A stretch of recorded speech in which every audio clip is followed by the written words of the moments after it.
ஓரின பின்னம், பின்னங்கள், பின்னம்னு போடக்கூடாது. வேற்றின பின்னங்கள்.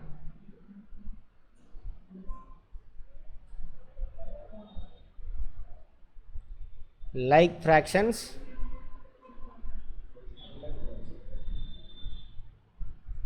Unlike fraction.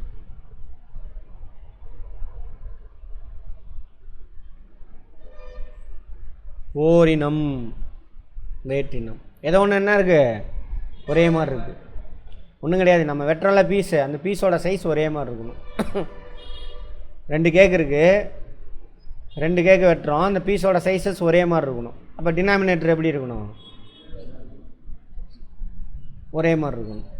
அந்த மாதிரி பின்னம் இருந்ததுன்னா அதுக்கு பேர் என்னது, ஓரினம்னு. இப்போ ஃபார் எக்ஸாம்பிள், இப்போ ஸ்ட்ராபெரி கேக் எடுக்கிறேன், 4 பங்காக வெட்டி 1 பங்கு எடுக்கிறேன். அதே வெண்ணிலா கேக் எடுக்கிறேன், அதை 4 பங்காக வெட்டி 2 பங்கு எடுக்கிறேன். 2 ஓரின பின்னமா? இல்லையா? ஓரின கேக்கோட அளவு வேறுபடும், பட் பீஸோட சைஸ் எப்படி இருக்குது, 4 தானே வெட்டியிருக்கோம், பீஸோட சைஸ் இருக்கும், எப்படி இருக்கும், ஒரே மாதிரி இருக்கும். பட் சைஸ் எது பெருசு, அளவு எது பெருசுனா இதுதான், இதோட. ஏன்னா இது 4 வெட்டி 1 பங்கு எடுத்துருக்கோம், 4 வெட்டி 2 பங்கு எடுக்கும். புரிஞ்சுதா? பீஸோட சைஸு ஒரே மாதிரி இருந்தால் எப்போ ஒரே மாதிரி இருக்கும், கேக்கை வச்சு சொல்லுங்கள். வெட்டுறோம்ல, எத்தனை சம பங்காக வெட்டுறோம், அதே எங்கே பாருங்கள். இன்னொரு இது வெட்டுறேன், 5 சம பங்காக வெட்டுறேன், சரியா? இதில் பீஸோட சைஸ் பெருசாக இருக்கும், இதுலையா 1/4. கேக்கை கற்பனை பண்ணால் போதும், வீட்டில் குழந்தை கண்டுபிடிச்சிரும். சின்ன பீஸாக வெட்டி கொடுத்தீங்கன்னா அதை எப்படி அவளுக்கு மட்டும் பெருசாக கொடுக்குற, எனக்கு அந்த மாதிரி குழந்தைத்தனமாக இருக்குது. அதென்ன 2 வெட்டி அங்கே கொடுக்குறோமா, எனக்கு 3 வெட்டி கொடுக்குறேன்னு கேட்கும் குழந்தை. 3 வெட்டினா பீஸோட சைஸு குழந்தைத்தனமாக இருக்கணும். பெரிய அப்பாட்டா கரலாம் இல்லை, இன்னும் காலேஜ் போனோன்னா டுபாவுக்குற, அதெல்லாம் காலேஜெலாம் அந்த அந்த வெயிட் இருக்குல்ல தலையில், அதை தூக்கி எங்கேயாவது ஓரமாக வச்சுட்டு வந்துடுங்க, போதும், அழகாக கற்றுக்கலாம். அந்த மூட்டையை வச்சுட்டு வந்தீங்க, படிப்புனா பெருசு ஆகா ஓகோன்னாக்க முடிஞ்சு போச்சு, மாட்டிக்குவீங்க. அதான் இந்த நம்ம டிஎன்பிசி கொஸ்டின் பேப்பர் செட் பண்ணுற ப்ரொஃபஸர் அன்றைக்கி பேசினார். அன்றைக்கி யார் வந்தது, நீங்களா இருந்தீங்களா? என்ன சொன்னார், குழந்த தானமாக போகணும் நீங்கள். அவர் டிஎன்பிசிலாம் படித்து குரூப் 1 இன்டர்வியூ வரைக்கும்லாம் போயிட்டு வந்தவர் ப்ரொஃபஸராக இங்கே இருக்கார். நீ எல்லாம் தெரியின்ட்டு போனீங்கன்னா அவ்வளோதான், ஓடி வந்துடுவீங்க, தாங்க மாட்டீங்க. சொன்னாரா சுரேந்தர்? வேறு யாரும் அட்டன் பண்ணது, மெய்யழகன், ஜனா இல்லையா அன்றைக்கி? பார்த்துக்கோங்க. குழந்தைத்தனமாக இருந்தால் மனசு ஒரு சில டைம் உடஞ்சி போயிடும். எதனால், நமக்கெல்லாம் தெரியும் நினச்சிக்கிட்டு இருப்போம், அங்கே வந்து பார்த்தா தான் நிறையா தெரியாது. பரவாயில்ல, எல்லாத்துக்கும் எல்லாம் தெரியாது, ஆனால் என்ன பண்ணலாம், கற்றுக்க முடியும். அதுக்கு எப்படி இருக்கணும், மனசு குழந்தைத்தனமாக இருக்கணும், அவ்வளோதான். புரிஞ்சுதா? கட்டுறது கையளவு, எழுதி வச்சுக்கோங்க. இன்னொன்று என்னது, எல்லாம் தெரியாது, கற்றுக்கலாம், நம்மளால் முடியும். அந்த எண்ணம் மட்டும் கேள்வி கேட்டுகிட்டே இருக்கணும். இதுக்கு என்ன அர்த்தம், நம்ம லைஃப்பில் எங்கே அப்ளை பண்ணுறோன்ட்டு என்ன முடிஞ்சு போச்சு. அப்போது 1/4 சரியா, 1/5 2/4. இது 2 ஓரின பின்னமா, வேற்றின பின்னம். இதில் பீஸோட சைஸு சின்னதாக இருக்கும், இதோட இதில் பெருசாக இருக்கும். கேக்கை கற்பனை பண்ணால் வேலை முடிஞ்சு போச்சு.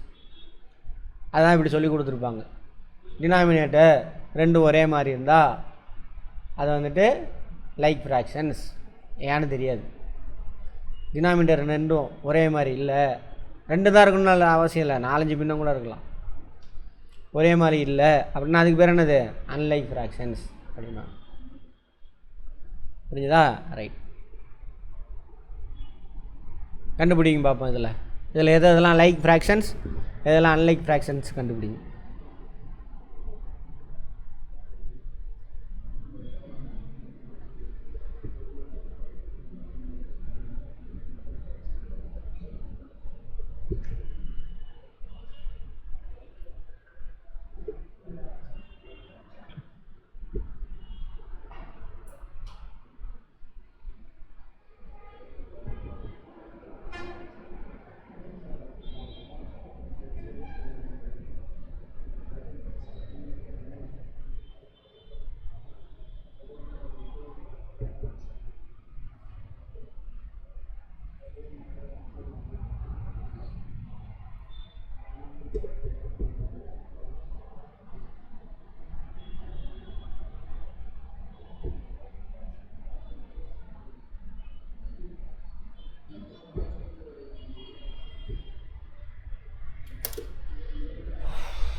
இல்லை இது லைக் ஓரின பின்னம், இது வேற்றின பின்னம்னு கண்டுபிடி. இது என்னது? ஓரின பின்னம் லைக். இது இது ரெண்டில் எதோட பீஸோட சைஸ் பெருசாக இருக்கும்? இதெல்லாம் நல்லா புரிஞ்சு வச்சுருந்தீங்கன்னா ஏறு வரிசையில் எழுத சொல்லுவான், இறங்கு வரிசையில் எழுத சொல்லுவான். இந்த பின்னத்தில் எது பெருசு சின்னதெல்லாம் கேட்பான். அவன் அந்த போட்டு அதை என்ன சொல்லுவானுங்க, மீபியவா மீசிமா கண்டுபிடிச்சி அதை பண்ணி இதை பண்ணலாம் சொல்லுவான். அதெல்லாம் தேவையே கிடையாது. பார்த்தோன்னே தெரியும், டக்குன்னு டிக் பண்ணிடலாம். இதெல்லாம் புரிஞ்சு வச்சுருந்தா எல்லாம் உட்காந்து அவனுக்கு இந்த மாதிரி கணக்கு போட்டுகிட்டே இருக்கணும். சரியா? ரைட். இது அன்லைக் ஃப்ராக்ஷன். இதில் பீஸோட சைஸ் எதில் பெருசாக இருக்கும்? 3/, இதில் ரைட். ரைட். இதை மட்டும் தான் வச்சு சொல்லணும், மேலே உள்ளதை வச்சு சொல்லக்கூடாது. இது ரெண்டில் எது பெரிய பின்னம்னு சொல்லுங்கள் பார்ப்போம். இது ரெண்டில் எது பெரிய பின்னம்?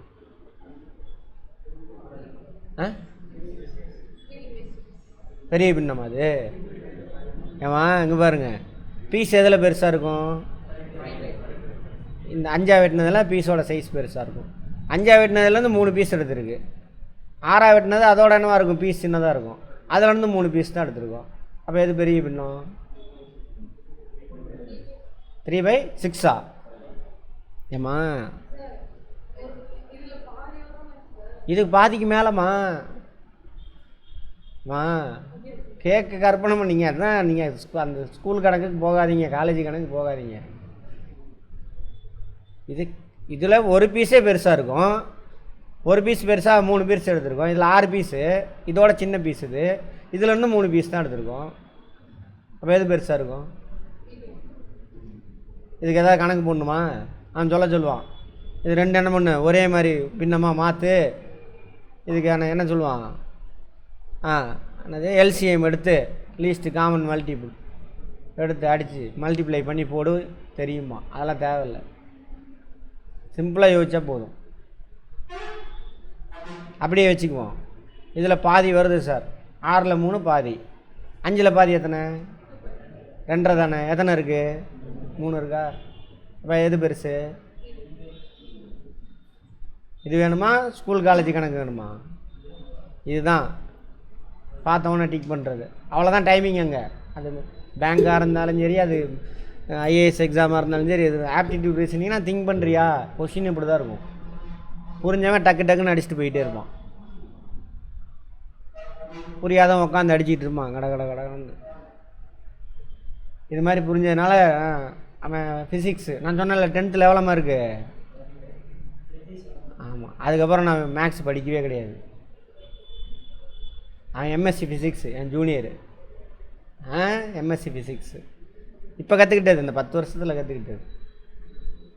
அவன் ஐபிபிஎஸ்ஸுக்கு ஒரு 4-5 வருஷமாக படிச்சுட்டு இருக்கிறான். இங்கே தான் வந்து படிச்சுட்டு இருந்தால் அங்கே இருக்கிறப்ப அங்கே இன்ஸ்டியூட் ஆரம்பித்தா வந்து படிப்பான். அவன் சால்வ் பண்ணுவான், அப்படி தான் கடன்னு அடிச்சுட்டே வருவான். அவர் ஒரு தடவை என்னை போட்டியை கூப்பிட்டான், சார் நம்ம 2 பேர் போடுவோம், யார் சீக்கிரம் போடுறான்ட்டு. சரிடா போடுறான்னு அவன் இப்படி தான் எழுத ஆரம்பிப்பான். ஒரே அந்த ஏதோ ஒரு அப்போதைக்கு ஃபேமஸான பேரெலாம் சொல்ல விரும்பல, ஒரு புக்கு, அதோட கடன்னு எழுத ஆரம்பிச்சிட்டான். நான் பார்த்துட்டு புரிஞ்சுட்டு அவன் பாதி போயிட்டுருக்கான். இதான்டா ஆன்சர் என்ன இப்படி பார்த்தான். எடுத்த ஆன்சர் பார்த்துட்டு சரி சார் நீங்கள் முன்னாடி பார்த்துருப்பீங்கன்னு நினச்சான். சொன்னான் சரி இன்னொரு கணக்கு விட்றான்னு. அதேமாதிரி அவன் போட ஆரம்பிக்கிறான். நான் இப்படி பார்த்துட்டு இதான்டா ஆன்சர்னே. சார் நீங்கள் இதெல்லாம் முன்னாடி மனப்பாடம் பண்ணிட்டீங்கன்றான். இதை போய் எங்கே, அதுவும் இல்லாமல் எனக்கு மெமரி பவர் இருக்கிறதுலே கம்மி, உங்களுக்கே தெரியும். மனமாரெலாம் அங்கே பண்ண முடியாது. அது புக்கு, அவன் என்ன புக்கு அவன் வச்சுருக்கான், புக்கு அவன் புக்கு, அது நாங்கள் போய் வாங்குறது. எப்படி சார் அப்படின்னா, அப்புறம் தான் இந்த கான்செப்ட் சொல்லி கொடுத்தேன். அன்னையோடு அவன் வரதில்லை. நைட்டு வந்து படிப்பான் நான் தூங்குறப்ப. அன்னையோடு அவன் வரதில்லை. பார்த்தா பேசுவான், வரதில்லை. அப்படி அது வேணுமா இது வேணுமா பார்த்துக்கோங்க. பேசிக் புரிஞ்சுன்னா அந்த மாதிரி யோசிக்கும் உங்கள் மூளை. சரியா? முடியும் உங்களால். ஆமாம். அடுத்தது இங்கே வாங்க பார்ப்போம். Unlike fractions. ஓகேவா? இதில் பீஸ் எது பெருசாக இருக்கும்? 1/10. இதில் எந்த பின்னம் பெருசு? அம்மா இப்போ கையில் எத்தனை பீஸ் வச்சுருக்கீங்க? பீஸோட சைஸு இது பெருசாக இருக்கும். ஆனால் 10 பீஸாக வெட்டி ஒன்று தான் கையில் வச்சுருக்கீங்க. இது 11 பீஸாக வெட்டி எத்தனை வச்சுருக்கீங்க கையில்? 10 பீஸ் வச்சுருக்கோம். அப்போ எது பெரிய பின்னம்? யோசிங்க, அப்படி யோசிங்க. இதான் பெருசு.